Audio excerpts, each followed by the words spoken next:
A concussion isn't just a head injury, it's actually a metabolic crisis in your brain. When you hit your head, your brain suddenly struggles to use one of its fuels, glucose. That's why people often feel foggy, tired, or even slow to think after a concussion. Your brain is basically running out of energy right when it needs it most. But here's the amazing part. Your brain can switch to its alternative fuel, ketones. Ketones come from fat, and they power your brain more efficiently, while also calming inflammation and helping it heal. So if you or someone you love ever gets a concussion, remember, healing isn't just about rest, it's about giving your brain the right fuel. This is lecture 124 of the Metabolic Classroom. Looking to improve your own metabolic health? Visit insuliniq.com for courses, coaching, consultations, and a 10-day free community membership trial. To dive deep into the science behind metabolic health, become an insider at benbikman.com, where you'll enjoy my exclusive content, ad-free podcasts, live stream Q&A access, and more. Hey everyone, before we get started today, I want to tell you about something brand new that our team has created called Dr. Bikman's Digital Mind. It's an AI version of me that can help answer your questions about the science behind metabolic health. It's been trained using nearly 3 million of my own words from my lectures, published research, my books, interviews, and even unpublished private Q&A sessions. You can chat with it or even talk with it using your voice. To try it out, you'll get 5 complimentary responses and 5 minutes of voice conversation time, just to see how it works. After that, you can decide whether or not you'd like to have unlimited access by becoming an insider. You can find it right now on my website, and there's a direct link below at the top of the show notes. Welcome to the Metabolic Classroom. I'm Professor Benjamin Bikman, a biomedical scientist and professor of cell biology. In today's mini lecture, we'll examine concussions through a metabolic lens. While concussions are often viewed as mechanical injuries caused by impact and resolved with rest, the underlying damage is deeply metabolic. When the brain is injured, its ability to generate energy from glucose declines, creating a temporary but profound and very relevant energy crisis. Fortunately, of course, the body has a backup fuel system, namely ketones. By understanding how concussions disrupt brain metabolism and how ketones can restore it, we gain insight into prevention, recovery, and even the broader resilience of the human brain.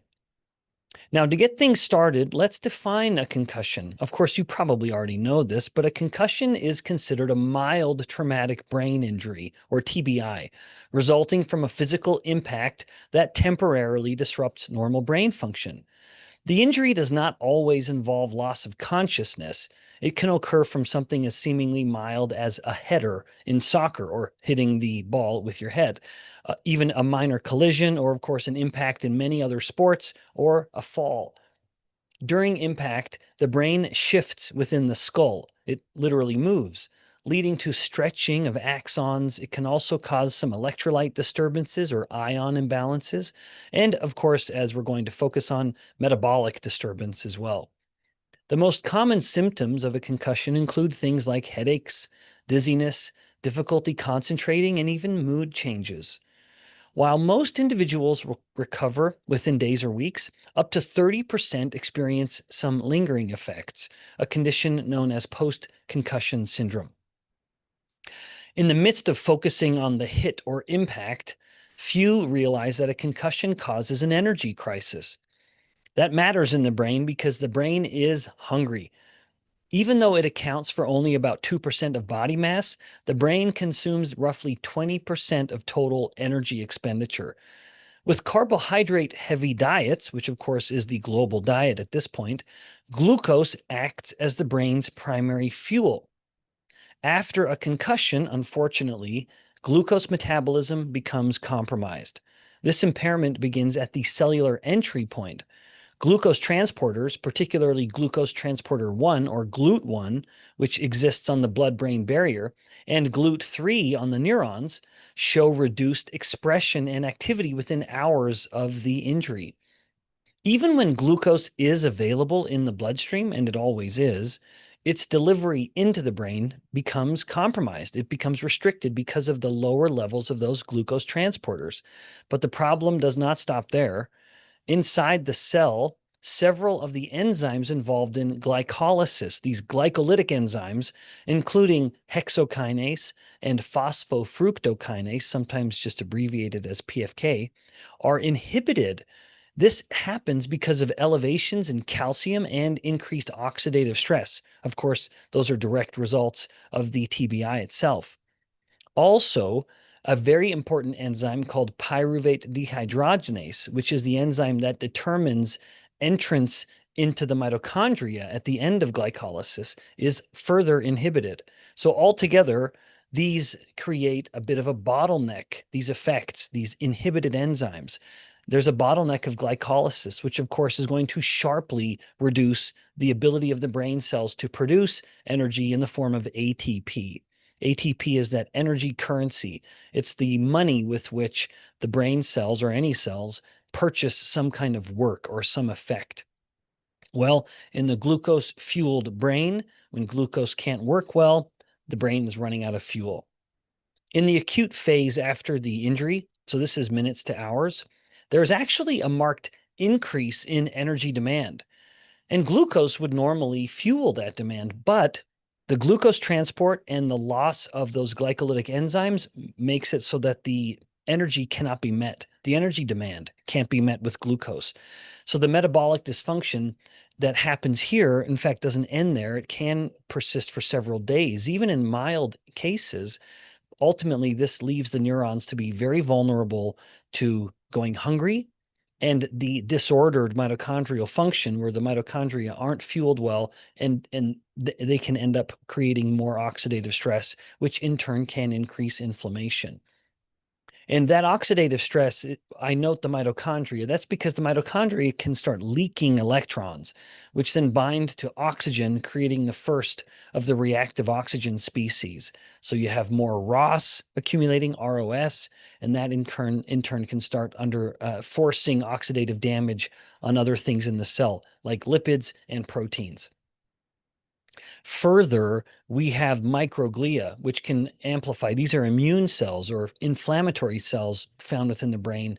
They can become active and further amplify the inflammatory response. And what was meant to be a help becomes a hindrance, and that can ultimately extend neuronal injury.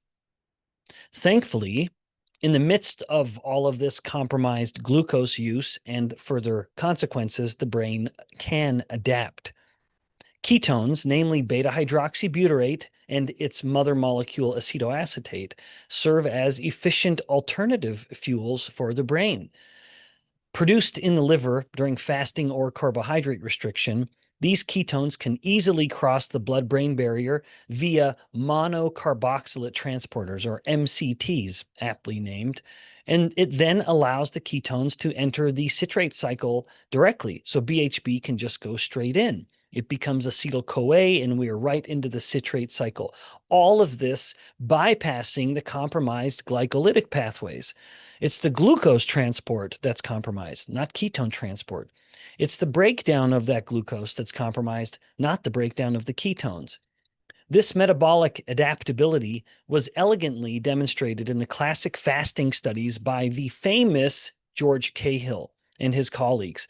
When both glucose and ketones are available, the human brain derives the majority of its energy from ketones, even to the point where it's exceeding 2/3 of its total ATP production now coming from ketones.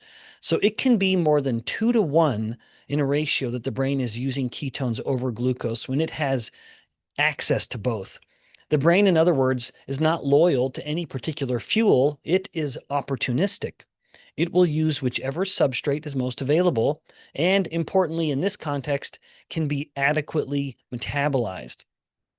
The challenge for most modern individuals is that ketones are almost never available. Frequent eating of high carbohydrate diets and the subsequent elevated insulin suppresses ketone production, leaving the brain metabolically reliant on glucose. But of course, in the case of concussion, it is forced to use or rely on glucose, but it can't actually metabolize it. In other words, the brain goes hungry. In animal models of TBI, ketogenic diets and exogenous ketones can increase cerebral or brain ketone uptake by as much as 50%. Of course, that allows the brain to restore its ATP production and help these neurons survive. Human and preclinical data together indicate that the injured brain can rapidly shift toward ketone use when ketones are available. Within hours after injury, the expression of those MCTs, those monocarboxylate transporters that carry the ketones into the brain, increases.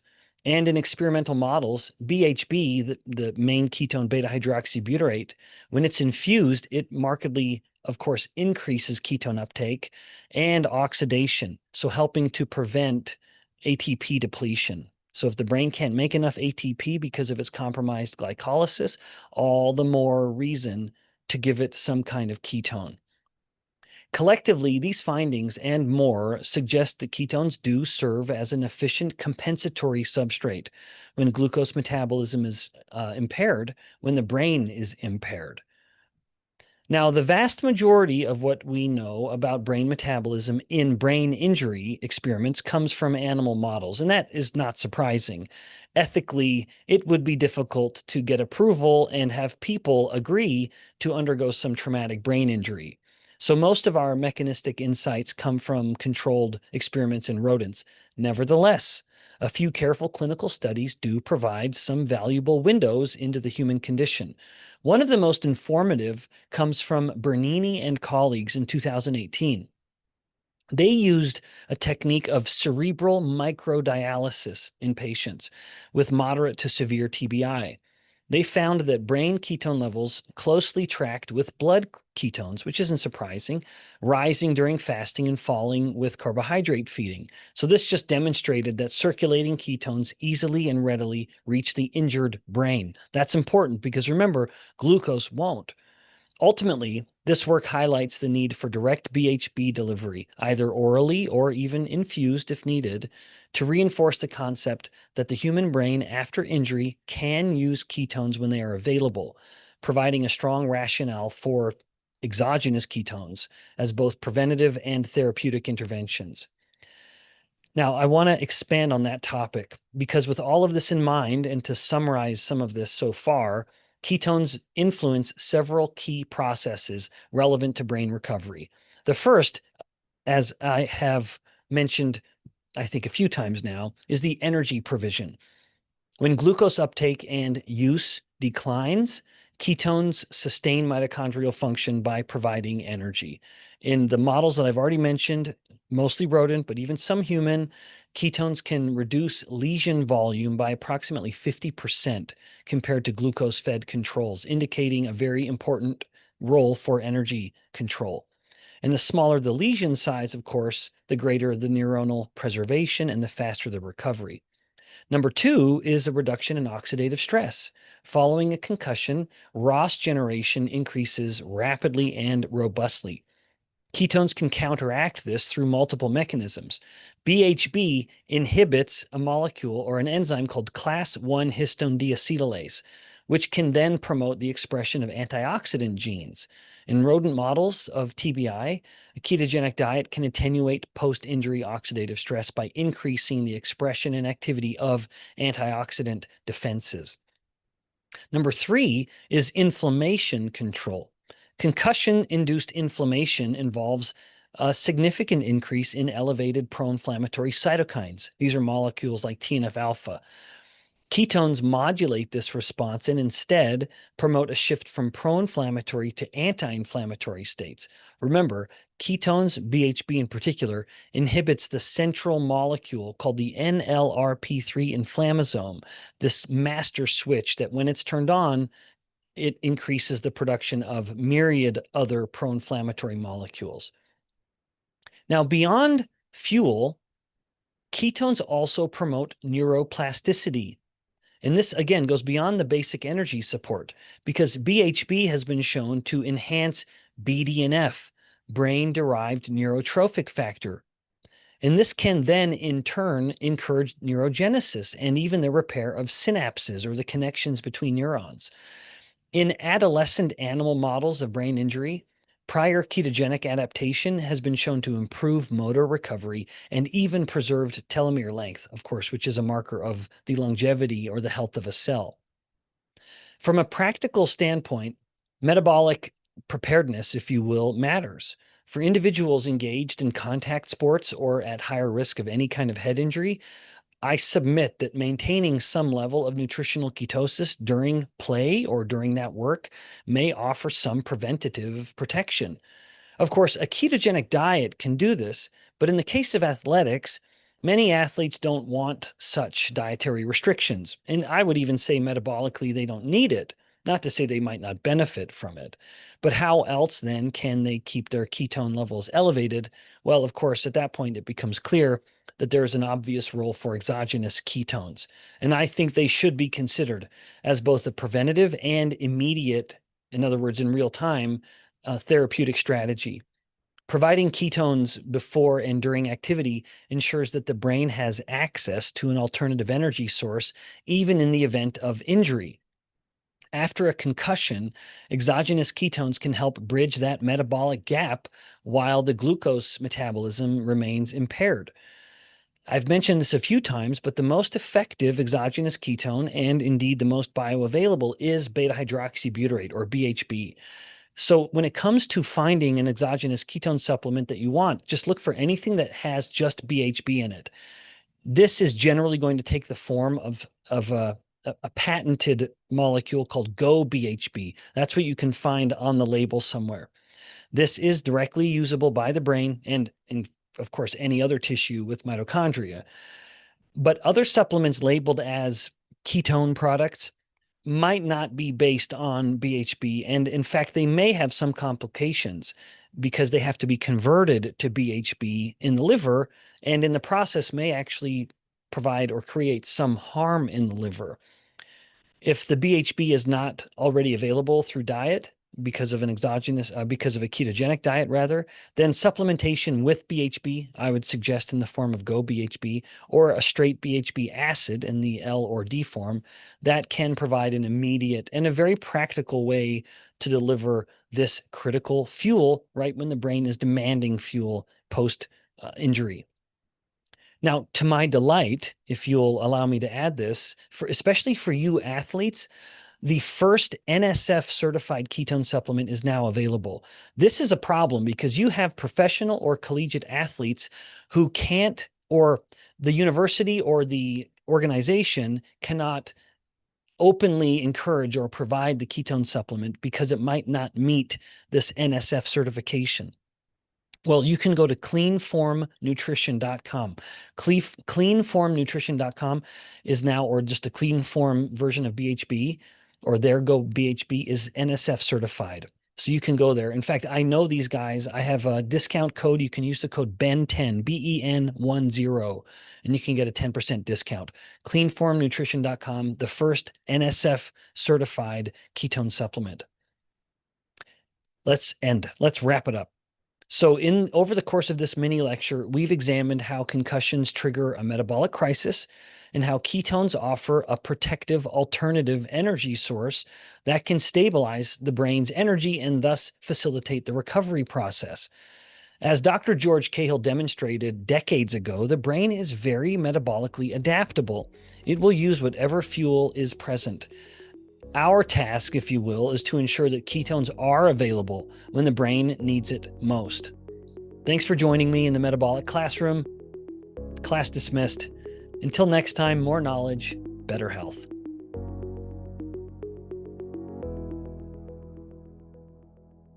Looking to improve your own metabolic health? Visit insuliniq.com for courses, coaching, consultations, and a 10-day free community membership trial. To dive deep into the science behind metabolic health, become an insider at benbikman.com, where you'll enjoy my exclusive content, ad-free podcasts, live stream Q&A access, and more.